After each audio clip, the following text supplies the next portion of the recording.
Alrighty folks, this is Battlefield 6, specifically Conquest on Liberation Peak, but just before we get into things I need to say thanks to EA for sponsoring this video, plus for providing travel and accommodation to record this footage for you in the States, but I'm under no obligation to give you any specific feedback etc. These are all going to be my genuine opinions on what I got to play of Battlefield 6 early, and this was all the day before my stream for the most part. I was playing like a regular gamer, I wasn't in streamer mode trying to go for I don't know, crazy clips or commentating or anything like that. I was just having a blast, sometimes literally on these big stereotypical Battlefield maps, especially on Conquest. That was always my favourite mode. In fact, for a lot of viewers might not know that I had some serious hours on Battlefield 3 and 4 back in the day. And that's why the gameplay you're seeing right now, the PTFO isn't too bad. We even get a spawn trap going on this enemy team at some point. It was pretty good.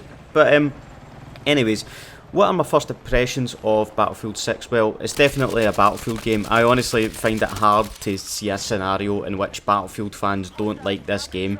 It reminds me of Battlefield 3, it reminds me of Battlefield 4, especially in the classic Battlefield game modes. We'll touch on some of the smaller scale stuff you can play later, but yeah, Conquest is chaotic, it's fun. One life you're holding down a flag, the next minute you're rushing to pull off a flank.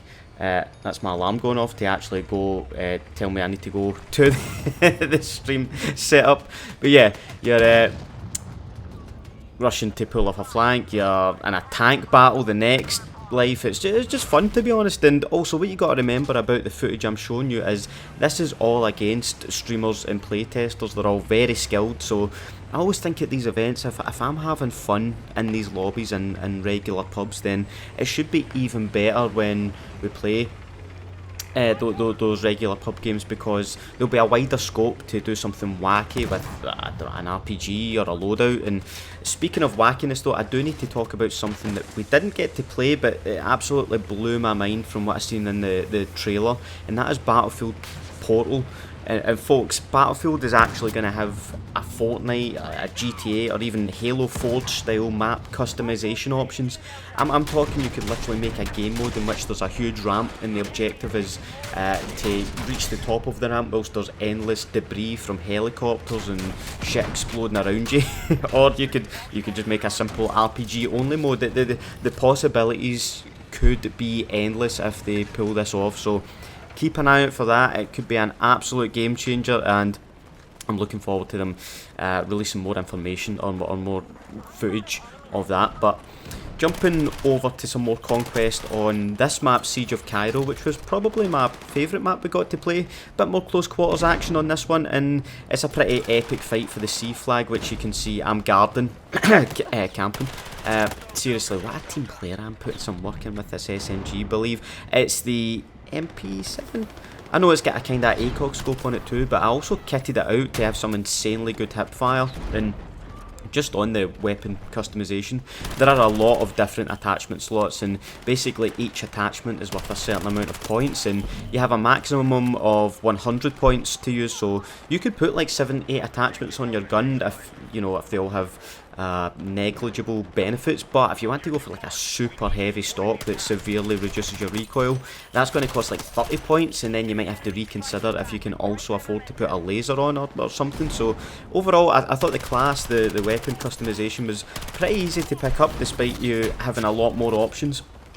But at the same time, I didn't feel overwhelmed by it, and I am speaking from a Call of Duty player's point of view, right? I totally understand that we could be put off if there's just way too much to get your head around. And also, you know the whole conversation around the open or closed weapons in Battlefield this year? Like, the Recon class should only be allowed to use a sniper, for example, but this year they can use any weapon.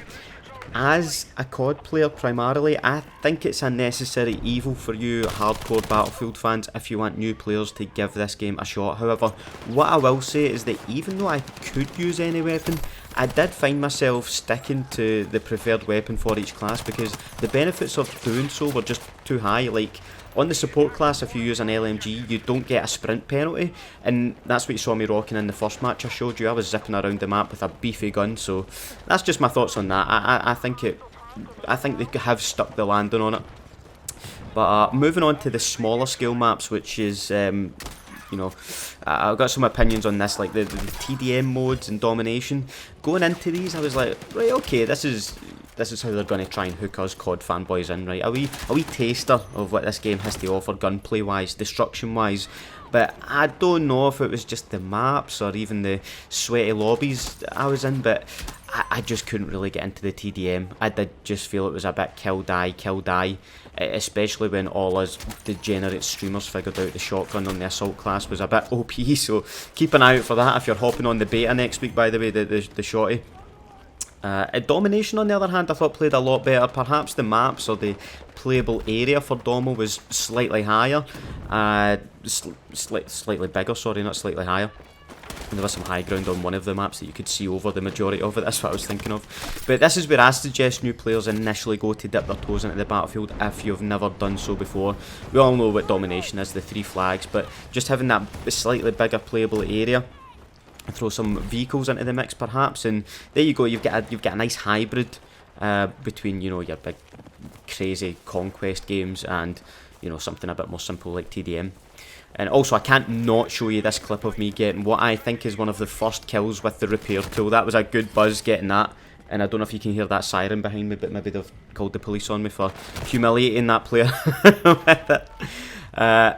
I can't also not show you some sniping that I was doing on this game mode breakthrough, which did end up being a bit of a stalemate a lot of the time because players like me just gravitated towards the sniper. But I mean, come on, with snipes like this, it'd be rude not for me to indulge in the sniper.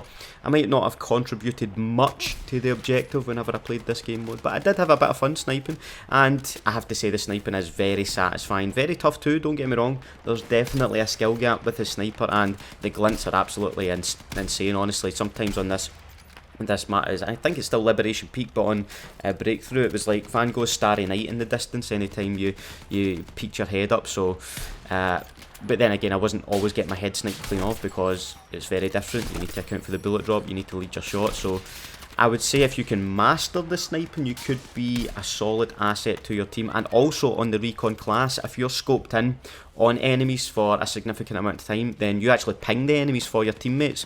So that could also be very helpful, so you can actually contribute to a win. But that's going to be my overall thoughts on what I got to play of Battlefield 6, especially the classic game modes like Conquest. I definitely want to get more time on that and maybe try piloting a heli or a fighter jet. I didn't get to do that.